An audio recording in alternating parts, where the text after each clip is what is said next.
죄 때문에 멸망받을 수 없는 우리를 그저 우리 행위로 구원받은 게 아니고 은혜로 구원을 우리가 받았습니다. 여러분, 그 은혜의 결정적인 이유가 뭡니까? 하나 꼽으라면은 바로 우리 예수님이 십자가에서 우리 죄 대신에, 나와 여러분의 죄 대신에 죽음으로 갚아주심으로 우리 죄를 용서해 줬기 때문입니다. 예수님이 마지막 십자가에 죽는 순간에 다 이루었다 그렇게 외쳤어요. 그 말은 원어 성경에 보면 텔텔레스타이란 말인데 다 지불했다는 겁니다. 다 지불해. 뭘 지불했다는 거예요? 나와 여러분들의 죄의 대가를 다 지불했다. 얼마나 감격적인 이야기입니까? 그래서 우리가 용서받은 거예요. 십자가의 죽음은 바로 은혜의 결정입니다. 절정입니다. 여러분, 사람은 누구든지 은혜를 받으면 어떻게 반응해요? 인간이라면 은혜를 받으면 은혜를 갚으려고 하는 것이 인지상정입니다.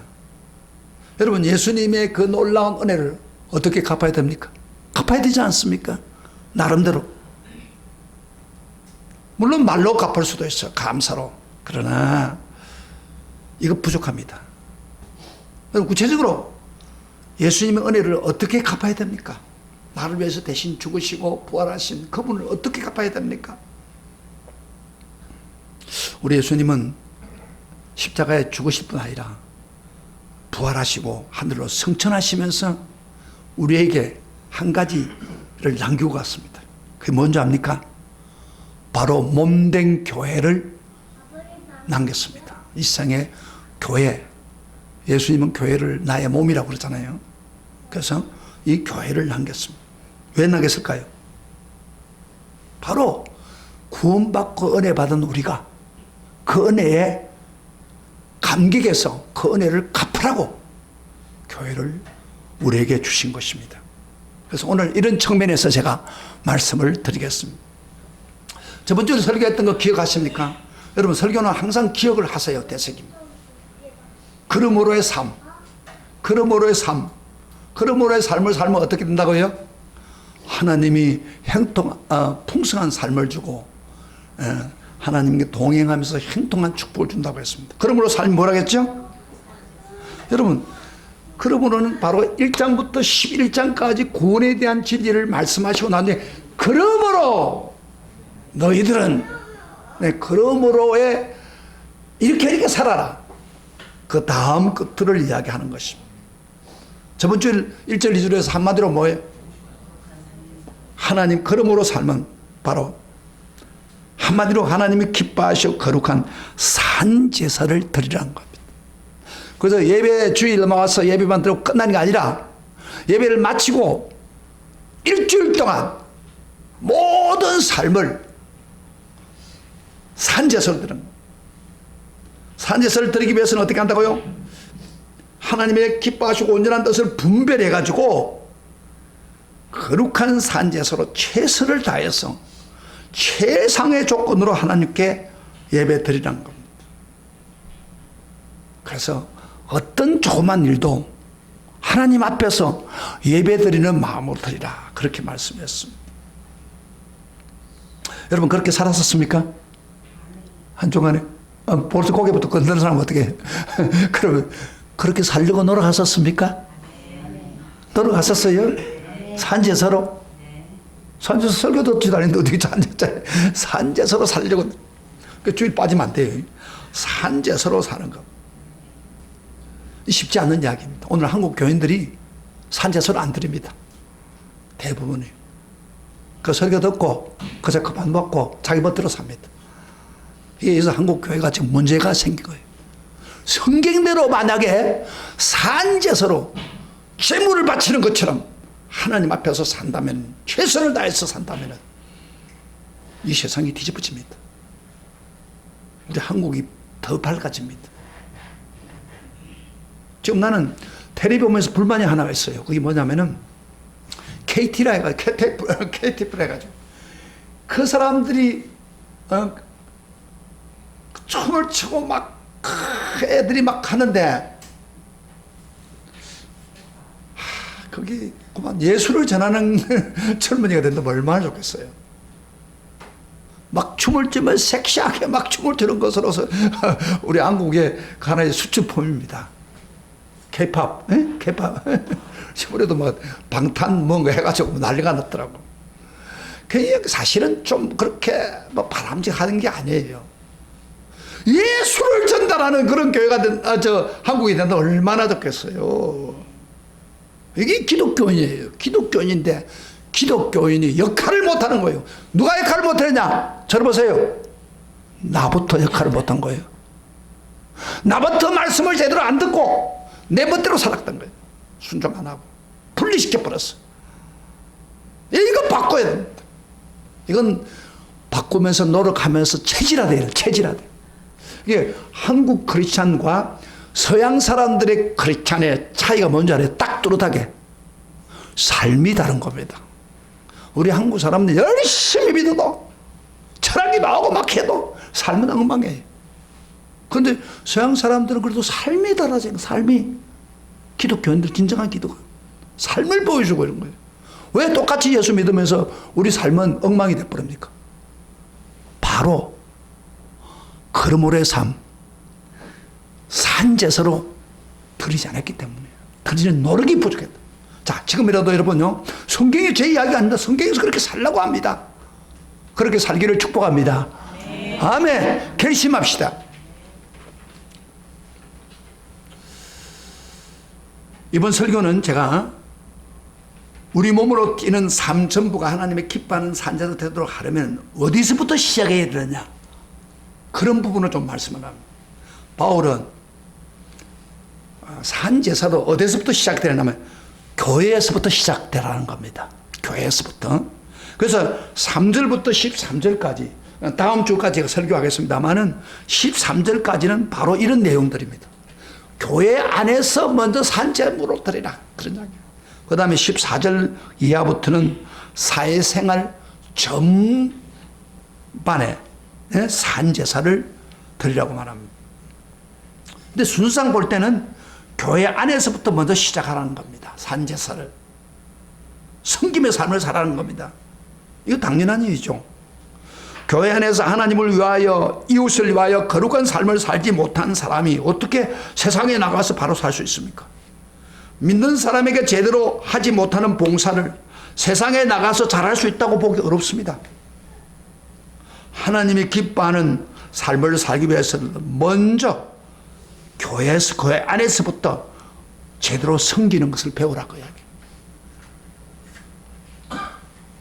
왜 교회에서 먼저 봉사하고 섬기합니까?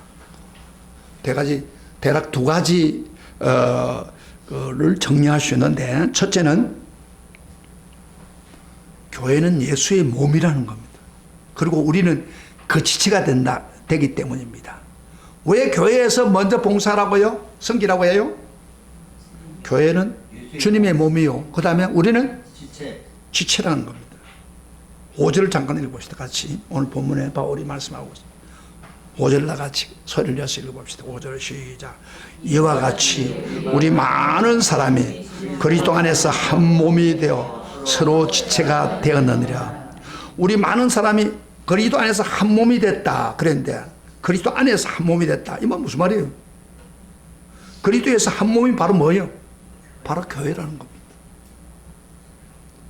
그래서 에베소서 1장 23절에 보면 교회는, 따라서 교회는 그의 몸이니, 누구의 몸이라고? 예수의 몸이라고 말씀합니다. 그리고 오늘 보세요. 많은 사람들 그리스도 안에서 한 몸이 되어, 그 다음에 서로 지체가 되었다 그렇잖아요.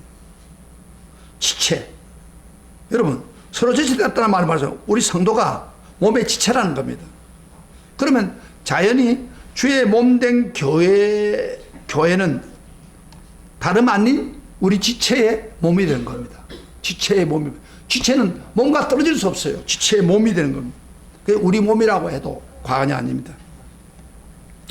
하나님께서 우리 인간에게 귀중한 최고의 명령을 주었죠. 뭐예요? 예수님에게 어떤 율법사가 와서 질문했습니다. 선생님, 최고의 계명이 무엇입니까? 계명 가운데 최고의 계명이 무엇입니까? 예수님께서 말씀했습니다. 너희는 마음을 다하고 뜻을 다하고 목숨을 다하고 힘을 다하여 너희 여호와 하나님을 사랑하라. 그 다음 두 번째로 내 이웃을 내 몸같이 사랑하라. 여기 내 이웃을 내 몸같이 사랑하라 그렇게 말했죠. 근데 이거 한번 주목해 봅시다. 이웃을 내 몸이라고 하지 않고 내 몸처럼 사랑하라 그랬습니다. 이웃은 내 몸이 아닌 것입니다. 반면에 교회는 그리스도의 몸일 뿐 아니라 동시에 아까 내 지체라 했으니까 내 몸이라는 겁니다. 그러면 교회가 내 이웃에 비해서 훨씬 가까운 대상이 된다는 겁니다. 내 이웃은 우리 몸처럼 사랑해야 할 대상이고 내 이웃은 내 몸처럼 사랑하는 대상이지만 교회는 우리 몸으로 사랑할 대상이라는 겁니다. 조금 말이 어려워요. 잘 들으면요. 그러므로 교회는 행제를 사랑하고 교회 성도들을 사랑하는 것이, 섬기는 것이 내 몸과 같이 이웃을 섬기는 말보다 더 농도가 깊습니다. 그러니까 교회 안에 있는 행제를 섬기는 것은 곧 내 몸을 위하는 것이요 내 몸을 섬기는 것입니다. 이렇게 볼 때 우리는 당연히 내 몸을 섬기는 것부터 앞서가야 됩니다. 그리고 교회 내 몸부터 먼저 섬길 줄 알아야 내 몸이 아닌 다른 세상 사람을 섬길 수가 있습니다. 이런 의미에서 교회 봉사는 어느 것보다도 우선적입니다. 자기 몸도 변변히 섬기지 못하는 주제에 남을 섬긴다고 큰소리 할 수 있습니까? 교회 안에서 내 몸이라 할 수 있는 행제를 제대로 섬기지 못한 사람이 어떻게 밖에 나가서 다른 세상 사람들을 내 몸처럼 사랑할 수 있겠습니까? 바로 거룩한 전 제사는 먼저 주의 몸된 교회 성도를 섬기는 것부터 시작되는 겁니다. 산제사는 어디서부터 시작된다고요? 어디서부터가? 바로 교회 성도들부터, 몸된 교회 성도들부터 시작된다. 누구예요? 누구? 옆을 쳐다보세요. 누구? 저 성도들입니다. 자, 산제사는 따라서 산제사는 그러면서 옆에 있는 사람 쳐다보면서 당신을 섬기려고 하는 뜻이군요. 본드세요. 산제사는 당신을 섬기는 것부터 시작된다. 그런데 오늘날 교인들이 옆에 있는 성도 관심 있어요? 섬기지 않아요. 근데 여기서부터 시작하라는 거예요, 지금. 왜? 바로 주의 몸된 교회는 내 몸과 똑같기 때문입니다. 근데 여기 지체란 말이죠, 지체. 아까 지체다, 우리가 지체는 몸에 붙은 다양한 기능을 말합니다. 어떤 사람은 발의 역할을 할 수도 있고, 어떤 손의 역할을 할 수 있습니다. 지체가 되었다는 말은, 지체란 말의 그 의무는, 그 이야기는 내 몸을 건강하게 자라기 위해서 마땅히 섬겨야 할 책임이 있는 겁니다. 여러분, 우리 몸이 건강하려면 지체가 움직이지 않으면 몸이 건강하지 않습니다. 그러면 계속 누워있어 보세요. 그러면 병들어 죽습니다. 그럼 우리가 발에서 일어나고 활동하고 막 그렇게 해야 우리 몸이 건강하는 겁니다. 그리고 이 지체라는 것은 사절에 가면 무슨 이야기냐면은 다양한 것이 있다는 겁니다. 우리가 같이 사절 한번 읽어볼까요? 시작. 우리가 한 몸에 많은 지체를 가졌으나 모든 제가 같은 기능을 가진 것이 아니니. 그게 몸의 지체의 다양성을 말하죠. 우리 몸을 한번 봐요. 우리 사람 몸을 한번 보세요. 우리 몸은 하나밖에 없지만은 지체는 여러 가지죠. 우리 몸에 붙어 있는 지체는 뭐예요? 다 다양합니다. 똑같은 기능은 아닙니다. 손은 손대로, 눈은 눈대로, 코는 코대로 다 각각 기능이 다릅니다. 저를 보세요. 저를. 제 몸이 있는데 제 몸의 기능은 각 지체가 움직입니다. 설교를 할 때도 마찬가지예요. 설교할 때 어때요? 눈으로 여러분 봅니다. 그리고 설교 그 내용을 봅니다. 그렇죠? 그 다음에 눈 뜨세요. 좀 뜨세요. 눈 땀 어떻게 예배 드리는데 예배하면 빠지니까 그런 일이 생겨버린 거예요. 영적으로 다운돼 버립니다. 사람이 영적. 그래서 예배 빠지지 말라고 하는 거예요. 자, 그리고 제가 말을 눈으로 이러면 그 다음에 뭐라 어때요? 입으로 말을 해야 여러분 설교 듣습니다. 그렇죠? 아, 그래 안 그래요? 다음에 제가 손으로 제수처를 합니다. 또 발이 버텨주지 않으면 어떻게 해요? 발이 안 버티면 내가 뭐 설교 합니까? 그러니까 지체는 기능이 다 다릅니다. 그렇지만은 지체가 다 그 기능을 발휘할 때에 무슨 일을 할 수도 있고 건강할 수 있는 거예요. 예수님이 우리 보고 지체라 그러는 지체는 반드시 책임이 있습니다. 그럼 어떤 책임이 있습니까? 6절 봅시다. 6절 다 같이 시작. 우리에게 주신 은혜대로 받은 은사가 각각 다르니. 무슨 말입니까? 여러분, 은사가 다르다. 그러니까 지체마다 은사를 주었다는 거예요. 은사를 주어서 그 은사를 잘 활용할 때 교회가 잘하고 풍성해진다 이 말이에요. 잘 들어요. 오늘 설교 굉장히 중요한 설교입니다. 여러분들 산제사를 어디서 또 시작돼야 되느냐 이걸 지금 이야기하고 있는 거죠. 바울의 이야기입니다. 바울이 말씀을 통해서 우리에게 주신 말, 제 말이 아니에요. 제가 그걸 설명해 드린 겁니다. 어떤 분들은 이런 이야기 합니다. 아니 우리 교회 와서 똑같이 교회 와서 교인들이 뭐 별발 다를 거 있느냐, 예배 드리고 똑같이 헌금하고 똑같이 교회 봉사하는데 뭐 다르냐, 그렇게 말을 합니다. 뭐가 다르냐 이 말이야. 지체가 이게 교회가 구행군 같은 성도들이 많이 모여 있으면요 똑같습니다. 왔어요. 예배 드리고 헌금 드리고 뭐 예배 오고 가고 떠나가고 안 그래요? 약간 봉사하고 이런 교인들이 모이면 교회가 자라지 않습니다. 그러나 성경은 반드시 지체마다 다양하게 섬겨야 할 책임이 있다는 겁니다. 다른 기능이 있다는 겁니다.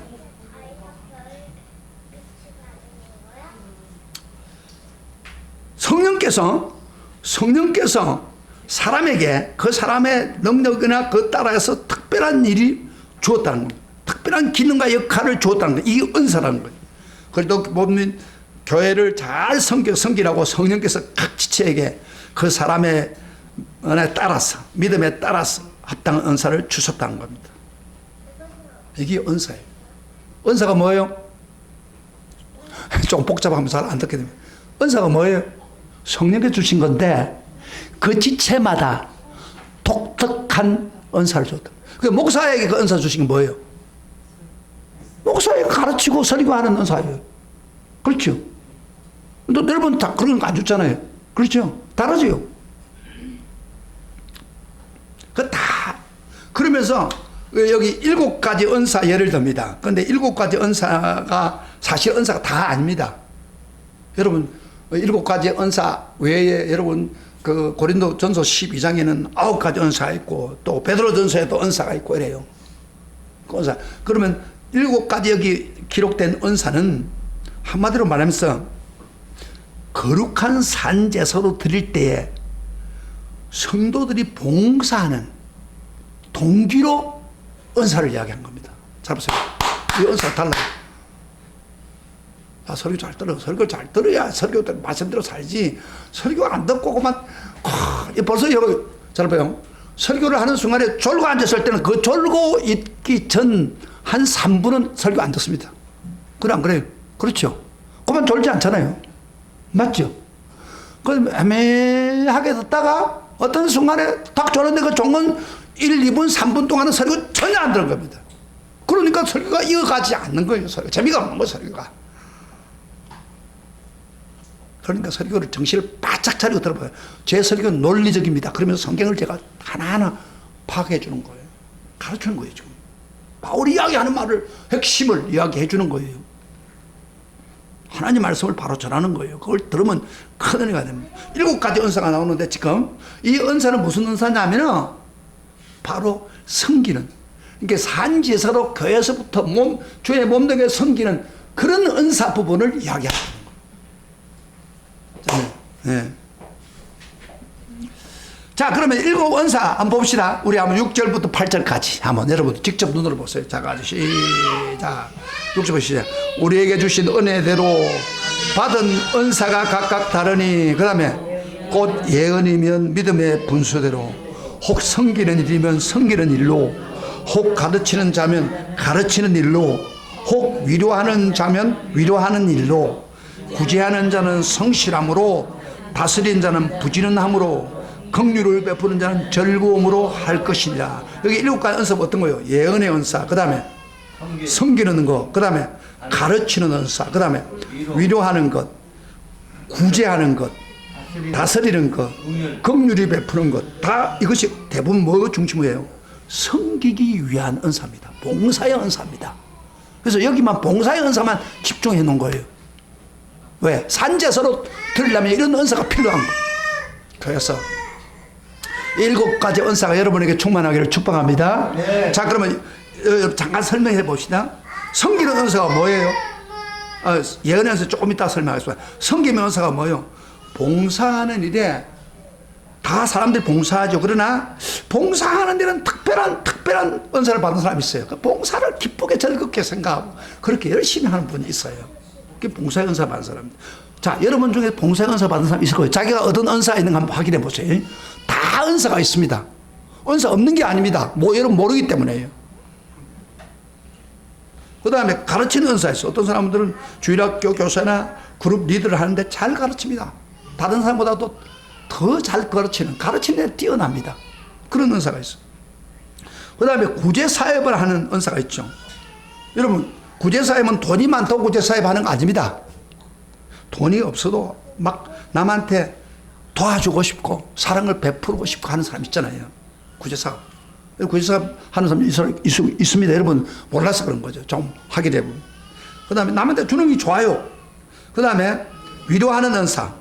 위로하는 은사는요, 하여튼 남이 어려움을 당할 때 위로를 해주고 싶어 못 견디는 겁니다. 근데 예를 들어 어떤 사람이 어려움을 당했습니다. 특별히 어려움을 자정 속에 했는데 세 사람이 찾아가서 이야기를 했습니다. 근데 두 사람은 아무리 말을 많이 해도 그 사람이 힘을 얻지 못합니다. 그런데 한 사람이 가서 많은 이야기를 안 했는데 그 사람이 힘을 얻고 용기를 얻다. 그럼 이 사람 누구 봐요? 바로 위로의 은사를 받은 사람이에요. 그래서 이것은 해봐야 돼. 해봐야 안 나타납니다. 그 다음에 어떤 사람은 긍휼히 여기는 은사.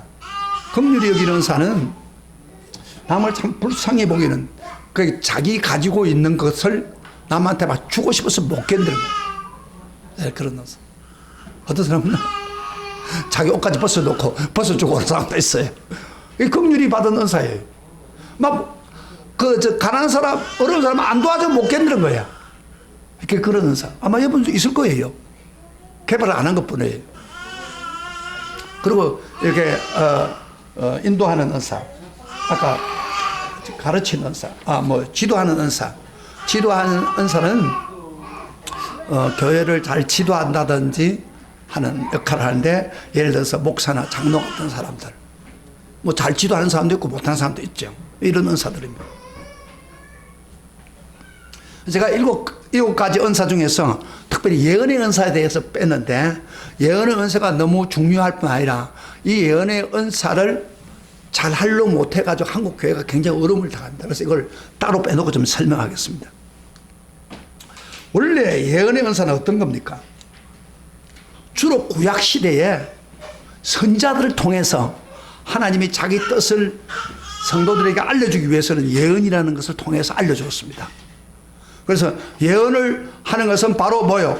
바로 하나님의 뜻을 성도들에게 알려주는 것입니다. 거의 구약 선지자들이 하는 은사들입니다. 그런데 신약에 와서는 기록된 말씀, 구약에 있는 성경이 기록되어 있었거든요. 신약에 와서는 구약 성경을 인용할 수 있고 보니까 대부분이 기록된 말씀을 통해서 설교를 한다든지, 예수님도 그랬죠. 설교, 가르친다든지 이런 식으로 하나님의 예언의 말씀을 전달했습니다. 그러다 보니까 직접적으로 구약에서 예를 들면 이사야나 에스겔이나 또 어떤 성도들처럼 직접 나타나서 하나님이 지금 나에게 말씀합니다. 들으세요. 그런 사람이 거의 많지 않아요. 신약에서는. 성경을 다 여러분 읽어보시면. 그러나 그럼에도 불구하고 신약에서 나옵니다. 누구요? 아가보 같은 선자는 큰 운명이 될 것이다. 그래가지고 예루살렘에 큰 운명이 들었던 적도 있죠. 그리고 고린도서 14장에는 예언의 은사 그렇게 나오잖아요.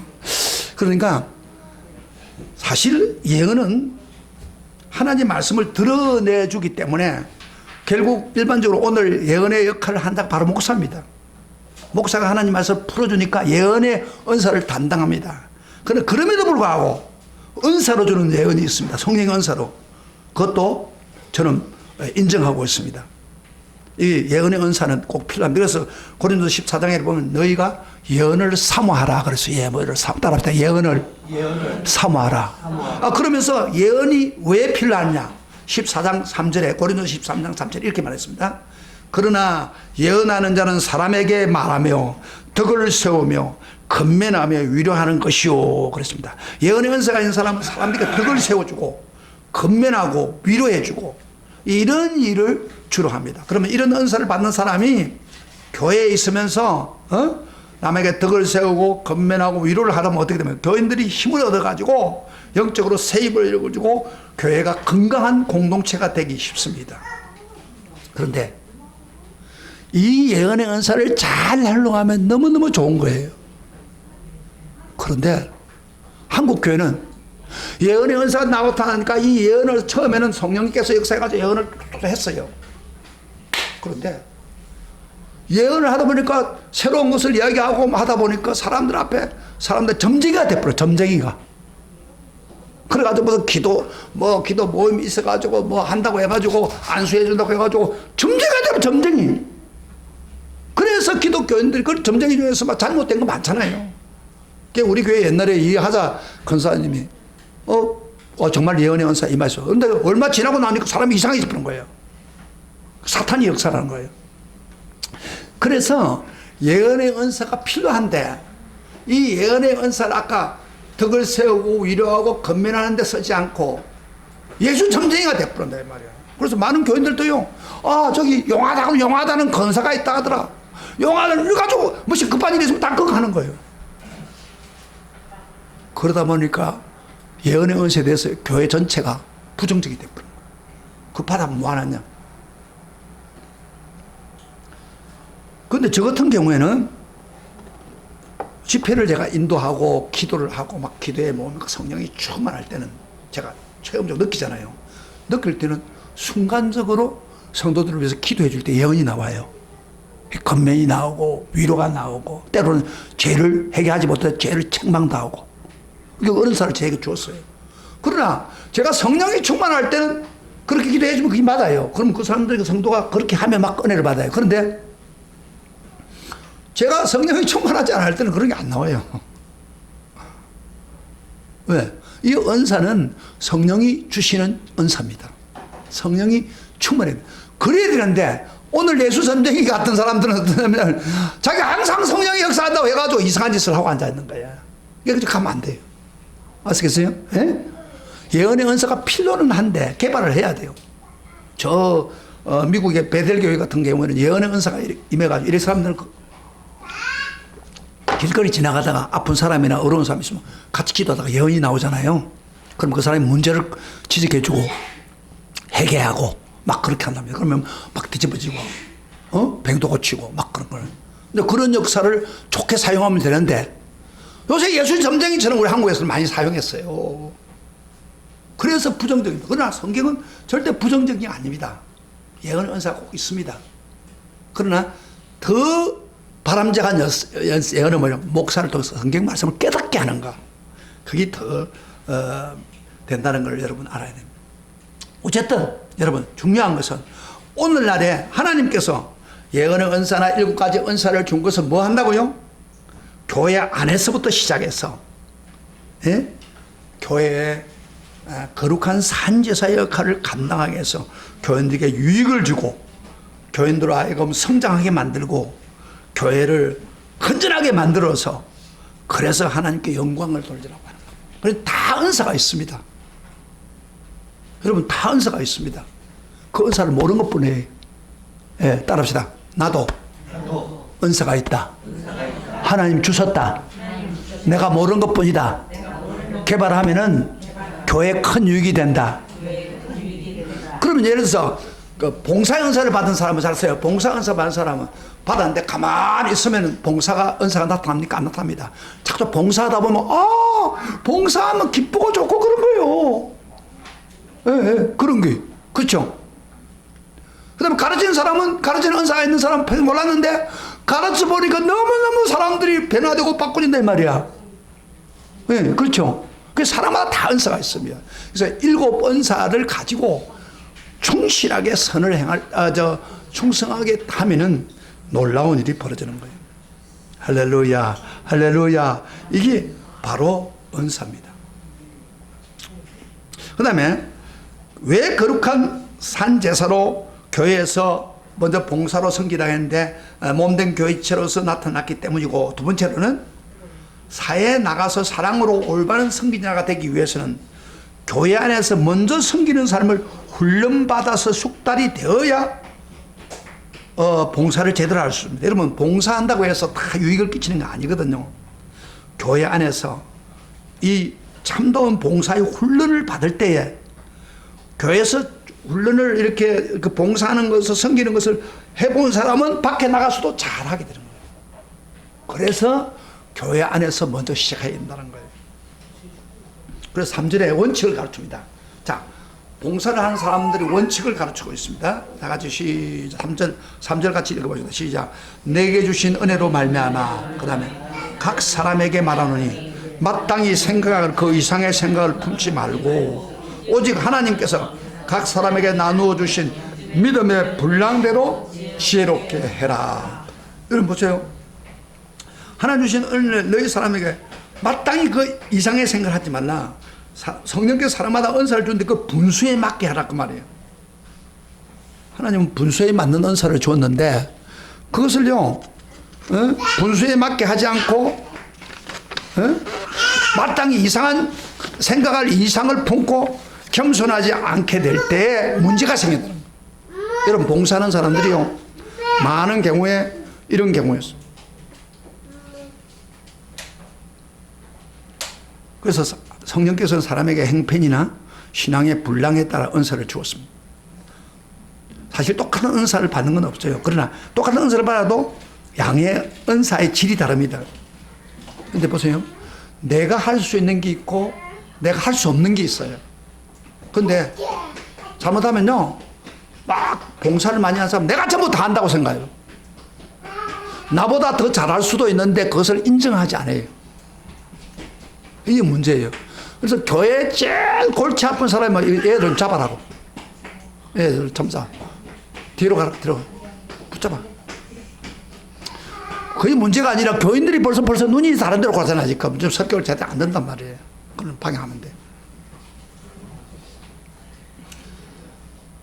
무슨 설교를 하다 지만 나도 골치 아파서 발이 흐트러진단 말이에요. 살 뺄 수 없어, 인간이. 자, 근데 어떤 사람이 제일 문제냐면은 교회 열심히 봉사하는 중진들 중에서 이 사람들은 이런 사람이 있어요. 나 없으면 안 된다 하는 소리. 내가 해야 된다고 생각하는 거예요. 교만한 거예요. 그래가지고 내가 아니면 아무것도 안 된다 하는 아집의 교만을 잡혀 있는 사람이 있습니다. 이게 아무리 이 사람이 열심히 해도 그렇게 해놓고도 영광은 자기가 돌립니다. 우리가 봉사하고 흠신한 씀 영광은 우리가 돌리면 안 됩니다. 하나님께만 돌리고 예수님께 돌려야 되는데 그런 아집으로 교만으로 막 내 없이는 안 된다고 하는 착각에 빠진 사람이 있습니다. 이런 사람들 때문에 교회가 문제가 생깁니다. 그런 사람은 봉사 안 하는 게 더 나아요. 그러니까 봉사할 때마다 교회를 막 어지럽게 한다. 이제 교회가 작은 교회 같은데 그걸 잘 모르는데 큰 교회는 이런 사람이 많습니다. 아마 사랑의 교회도 그런 사람 많죠. 이게 보통 문제가 아니에요. 그래서 그 봉사는 여기 오늘 그래서 바울이 가르친 거예요. 분수를 맞춰서 해라. 그 이상의 생각을 품지 말라. 그리고 나도 인정하고 상대방도 인정하는 그런 마음을 가져라. 그리고 때로는 은사 중에서 보면 이런 게 있잖아요. 그게 좀 다른 사람 은사보다도 좀 더 내 은사가 조금 뭐랄까 낮은 자리에 있는 것 같고 내가 굳은 일을 더 많이 하는 은사가 있잖아요. 예를 들어서 우리 교회 같은 데는 식사 대접하고 이거 굉장히 어려워요. 권사님들이 이렇게 열심히 하는데 엄청 어려워. 그 음식 준비해가지고 와서 먹고 가는 사람 간단하죠. 굉장히 힘든 거예요. 근데 그런 굳은 일이나 어려움이 있어도 그 은사를 주님을 향해서 봉사하는 것처럼 주의 몸된 교회를 봉사하는 마음으로 봉사를 해야 된다는 거예요. 남이 인정해 주지도 않아도 상관없어요. 우리가 봉사하고 뭘 해도 하나님이 인정해 준다는 생각을 가지고 봉사를 해야 되는 거예요. 그런데 비교를 하면 안 돼요. 왜 저 사람은 저렇게 하고 나는 이렇게 하나? 이렇게 하면 안 돼요. 봉사는 그 사람에게 하나님께서 그 사람의 특징이나 기능을 보고 성령을 통해서 주는 은사입니다. 근데 문제는 그 주는 은사를 잘 감당해야 됩니다. 그게 굉장히 중요합니다. 우리 아까 6절, 8절 다시 한번 봐요. 자, 은사를 행하는데 어떤 겸손한 자세를 하는 걸 우리 가르치죠. 우리에게 주신 은사대로 받은 대로 은사가 가까니 그 뭐다? 예언이면 믿음의 분수대로. 예언하는 사람은 믿음으로 하는 거거든요. 예언의 은사가 임했는데 이거 설마 이게 이루어질까? 이러면 이게 예언이 이루어지지 않은 거예요. 믿음으로 하고 그 다음에 또 뭐랬어요? 섬기는 자는 섬기는 일로, 섬기는 자세로 하라고 말이에요. 가르치는 자는 가르치는 일에 전념을 해라. 위로하는 자는 진짜 위로의 마음을 가지고 해라. 그 다음에 구제하는 자는 성실함으로. 이 구제하면 성실한다는 말은 사실 조금 안 맞아서 내가 영어 성경을 보고 원어를 보니까 이게 관용을 가지고 해라. 관용을 가지고 구제하는 자. 그 다음에 다스리는 자는 부지런해라. 무슨 말이에요? 남을 다스리는 사람이 앞장서서 해야 됐잖아요. 그렇게 성실하게 하라고. 그 다음에 또 여기 보면 긍휼을 베푸는 자는 즐거움하라. 무슨 말입니까? 긍휼을 베푼다는 것은 무슨 이야기입니까? 내 가지고 있는 것을, 내 물질을, 내 가지고 있는 것을 참 안타까운 사람에게 봉사하고 주는 겁니다. 주는데 이 긍휼을 베푸는 사람이 그 혜택을 주는데 이것을 할 때 까다롭게 한다든지 남이 까다롭게 하면 부담감 가지잖아요. 주놓고 또 뭐 다른 뭐를 챙기고 이러면요, 이 긍휼이 잘못됩니다. 그래서 긍휼한 사람은 항상 즐거움으로, 내가 주는데 내 걸 가지고 저 사람을 도와주지만은 주님이 내게 주셨으니 감사하는 마음으로. 그래서 여러분, 요새 사람들은요 자존심 있습니다. 남한테 긍휼 받으면서도 좀 자존심 상하게 하면 안 받아요. 받아놓고도 기분 나쁘다고. 그렇죠? 요새 잘 말해요. 그러니까 남한테 긍휼의 은사가 있는 사람은 주되 즐거움으로, 그 사람이 부담감 없도록. 그래서 이렇게 말하는 건 무슨 이야기냐면은 봉사를 해도 남한테 덕을 끼치고 성실하게 관용의 마음을 가지고 즐거움으로 하라는 겁니다. 그러면요 교회가 더욱더 자라고 왕성하고 발전하고 그리고 주의 영광을 위해서 하게 됩니다. 그래서 사랑하는 성도 여러분, 교회는 다양한 은사를 가진 다양한 사람들이 모여서 주를 섬기는 공동체입니다. 하나님께서 다양한 지체의 기능을 통해서 은사를 주심으로 몸된 교회를 활발하게 움직일 수 있는데 하는데 이유가 있습니다. 그래서 주님께서 교회를 다양한 신분과 다양한 은사를 가진 사람이 하나가 되어 섬기는 공동체를 만들어 가지고 그 목표가 뭐겠습니까? 결국에는 교회를 성장시키고 그 다음에 복음을 널리 전파하고 하나님의 영광을 크게 드러나는 역할을 하는 것입니다. 이게 바로 교회예요. 이 세상에서 믿지 않은 사람들을 우리가 정말 교회에서 제대로 봉사하고 믿지 않은 사람들을 잘 섬기다가 결국에는 그 봉사, 그 섬김을 통해서 교회에서 훈련시키고 발전시키다가 결국에는 뭐요? 하늘로 달아가는 거예요, 우리를. 그래서 천국에 가면 뭐요? 다 섬기는 사람이 되는 거예요. 할렐루야. 아멘. 이 얼마나 놀라운 복입니까? 그래서 교회 안에 섬기지 않고 섬기지 못하고 그 다음에 교만하고 막 그러면요 천국에 가서 그 사람 쓰임 받지 못합니다. 교회는 작은 천국입니다. 하나님. 그래서 우리가 교회에서 서로 자기 은사를 최대한도로 활용해서 영광을 돌리면 하나님이 너무너무 기뻐하고 충성스럽게 섬깁니다. 여러분 꼭 기억할 것은 봉사는 누구한테 하는 겁니까? 몸된 교회 하지만 누구한테? 예수님에게 가는 거예요.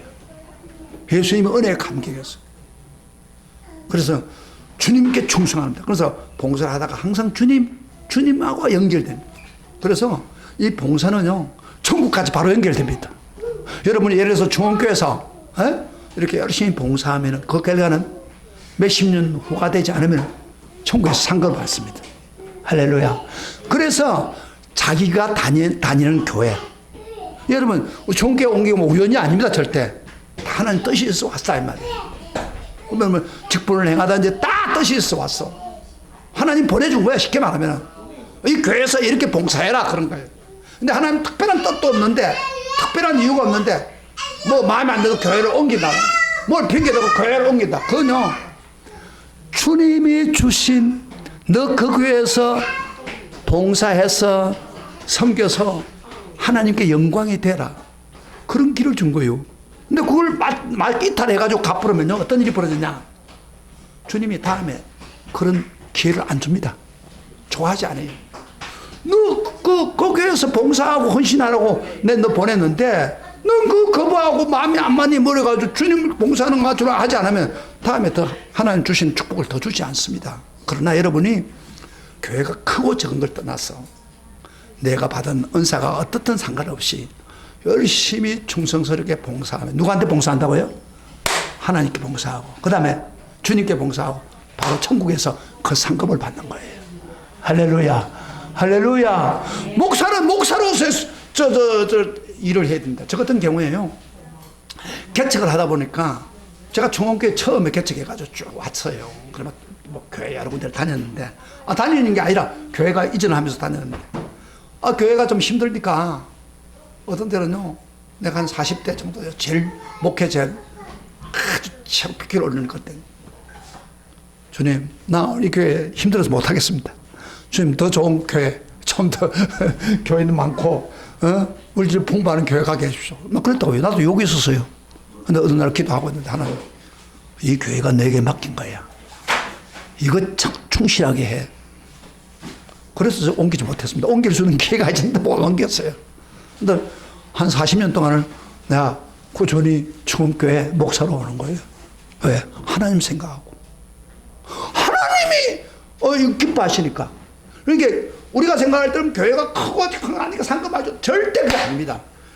주신 교회에 어떻게 충실하게 정말 은사를 활용해서 지체로서 역할을 잘 했느냐, 그걸 보고 마지막 때 주님께서 착하고 충성된 종아, 그렇게 하지 않은 사람은 구경꾼으로 오고 하나님께 봉사할 생각도 하지 않고 섬기지도 않은 사람은 악하고 게으른 종아, 이렇게 두 가지가 딱 납니다. 한 달란트처럼 쓰지도 않았어요. 악하고 게으른 자, 이걸 청함받았습니다. 제가 마지막 그 자기 은사를 일평생 잘 성실하게 섬기는 사람 하나 예를 하나 들게요. 여러분, 전 미국 대통령 카터 아시죠? 카터 대통령. 그분은요, 얼마나 멋있는 인생을 산산지 모릅니다. 카터 대통령이 어렸을 때부터 예수를 영접했답니다. 그 후에 자신의 은사가 무엇인가 살펴보니까 가르치는 걸 잘하는 걸 발견하게 됐습니다. 그래서 가르치는 은사를 발견하고 어렸을 때부터 주일학교 교사를 시작했습니다. 이미 주일학교는, 미국은 주일학교 갖고 어린애 많은 게 아닙니다. 어른들도 주일학교를 합니다. 그래서 이 사역을 즐겁게 하다가 대통령이 되었습니다. 대통령이 되고 난 후에 대통령의 직을 물리고 난 후에 어디로 간 줄 압니까? 바로 자기가 고향인 조지아주에 있는 자기 섬기던 작은 교회 가서 교사 역할을 한 겁니다. 대단하잖아요.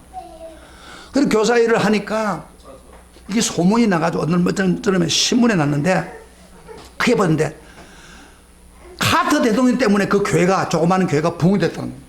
왜 그러냐면요, 대통령을 보기 위해서, 카터 대통령을 보기 위해서, 과거 대통령을 보기 위해서 관광객들이 엄청나게 온답니다. 카터 주일학교로 가르치면 막 와서 보고 듣고 그러고 사진 찍고, 그리고 마지막 때 같이 와서 사진 한번 찍고, 그러니까 소문이 나다 보니까 교회가 붕되기 시작한 거예요. 이게 뭐 교인들이 많이 오다 보면은 또 사진 찍자면 귀찮아요. 그래서 사진을 착착 찍고 찍어주는데, 그때 어떤 기자가 물었답니다. 사진 자꾸 찍어 같이 찍자고 하니까 부담이 안 돼요. 그랬더니 하는 말이 난 절대 부담되지 않습니다.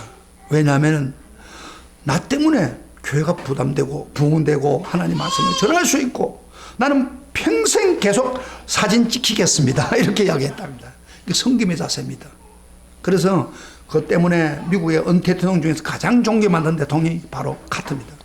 미국뿐 아니라 전 세계에서 그분을 존경해가지고 국제적인 문제가 생길 때는 분쟁이 생길 때는 카트를 찾습니다. 북한에 특사를 보내도 카트를 보냈습니다. 성실하고 정직하고 거짓말하지 않은 사람이니까요. 미국 타임즈에서 이런 이야기를 했습니다. 대통령을 마치고 난 뒤에 카트의 행동을 소개한 후에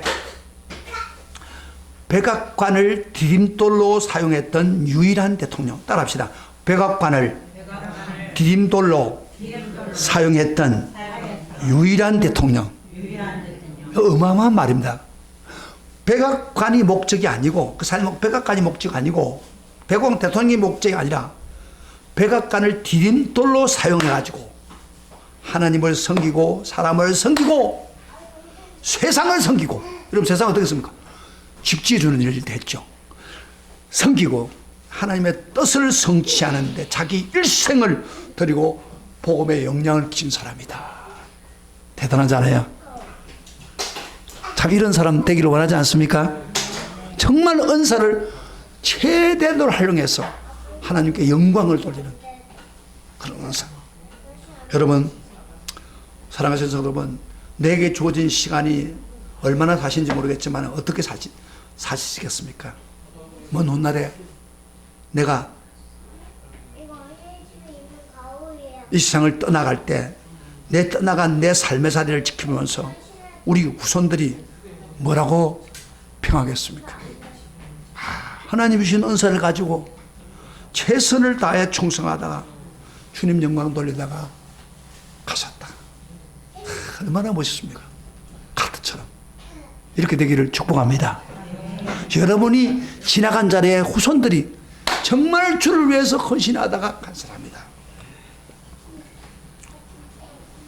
우리 주님이 내게 주신 몸된 교회 지체로서 내가 주신 은사를 통해서 내게 막힌 직분을 충성히 감당하여 앞으로 주님 앞에 갈 때에 착하고 충성된 종아 그런 축복의 놀라운 성도가 되시기를 주의 이름으로 축원합니다. 축원합니다. 우리 다 같이 일어나서서 찬양 하나 부릅시다.